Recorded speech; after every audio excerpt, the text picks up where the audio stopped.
Hey y'all, this is something I gotta comment on.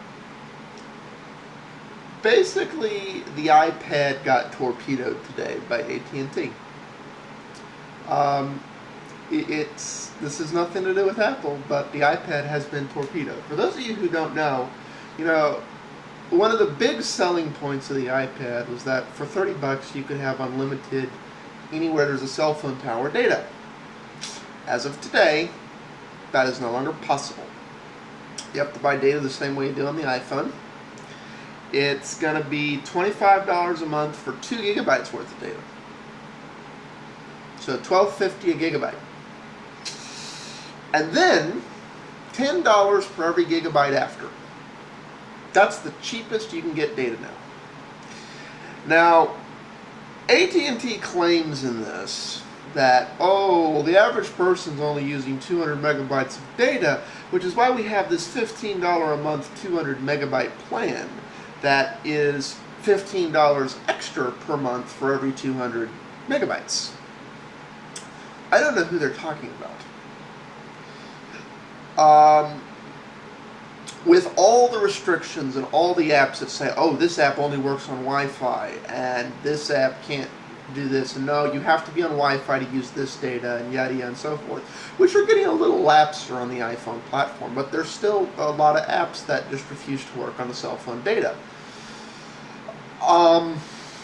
Even with all of that, most of the people I know who had iPhones, on average, their cell phone data, because they got a little chart they could look at, was averaging 2 to 3 gigabytes. Which means the average person, to use tethering and everything, on an iPhone or iPad device, is going to pay $45 a month, and probably most of them are going to pay $55 a month, and the heavy users are going to pay a lot more.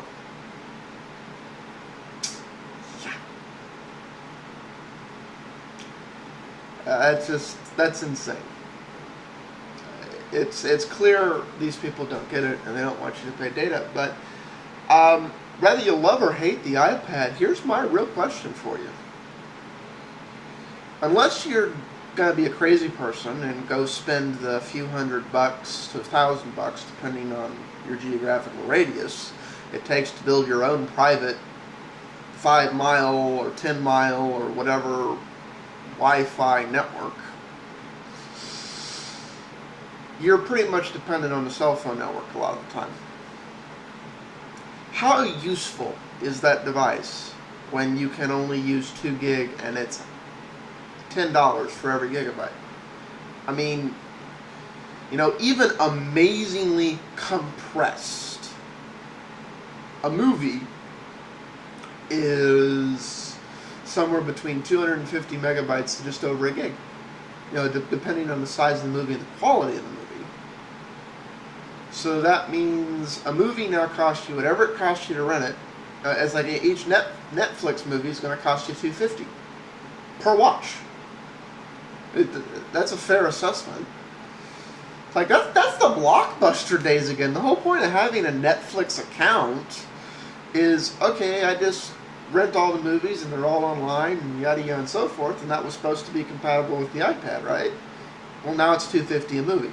Now it's like you're going back to Blockbuster. Welcome back to the 1980s. It's like, this is not a good thing, people. And this is a problem. And this is also a problem for Android. This is why I'm pointing this out. Is I'm not bashing Apple here. I'm bashing the cell phone companies.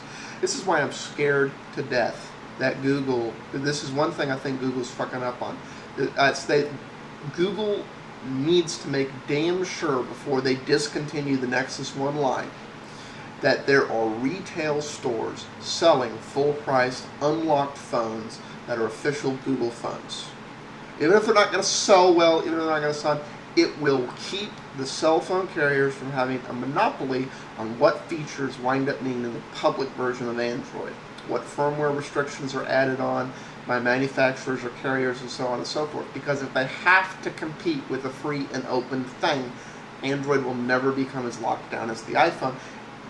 And it's like, because the iPhone is so locked down, and the iPad too, If the cell phone carriers decide to just issue ultimatums like this, you, the end user, there's not a goddamn thing you can do about it.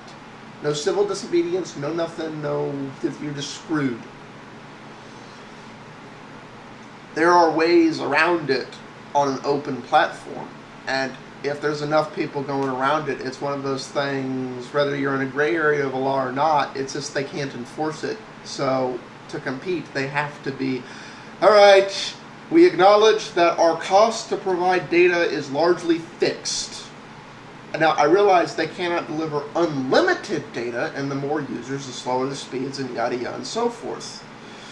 I'm a firm believer of, since their costs are fixed, once the towers are up and everything, so it's a fixed infrastructure. This infrastructure can handle this much simultaneous connection. It can handle this many users. But the cost to do that is fixed. So write my contract for data as follows. This is the fee we deem we need to charge you to make a profit on it. You are provided up to law data. Like, if you'll notice when you read your broadband from your cable company or other broadband things, it doesn't say you get 10 megabytes or 15 megabytes or 50 megabytes, depending where you are, whatever it is. In some cases 1.5. It says up to blah down, up to blah up. And that's because if everybody in the world gets on the network at the same time, it's gonna go down. But you can have theoretically up to that. And that's the way it should be. And you're guaranteed to get at least gigabytes reliably at the higher speeds and yada yada or so forth. But our network can only handle so many, so once you begin to exceed that, we can't guarantee it, and we may have to throttle people back to make sure the network doesn't close, doesn't crash and other things. So it's like you may be inconvenienced if you're a really heavy user. Write the contract like that, charge me the one fee for whatever it is. Stop trying to turn bits into cell phone minutes. Your costs are fixed.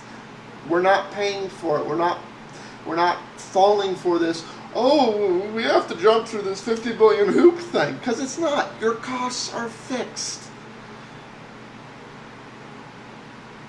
Now, if you're saying, well, we need to charge more so we can expand our infrastructure so we can provide more, that's one thing. But you're providing less and less and less and less and less, and charging more and more and more and more and more. So it's like, your goal is not to increase your infrastructure. Your goal is to figure out how to make us forget your costs are fixed and just let you rape us.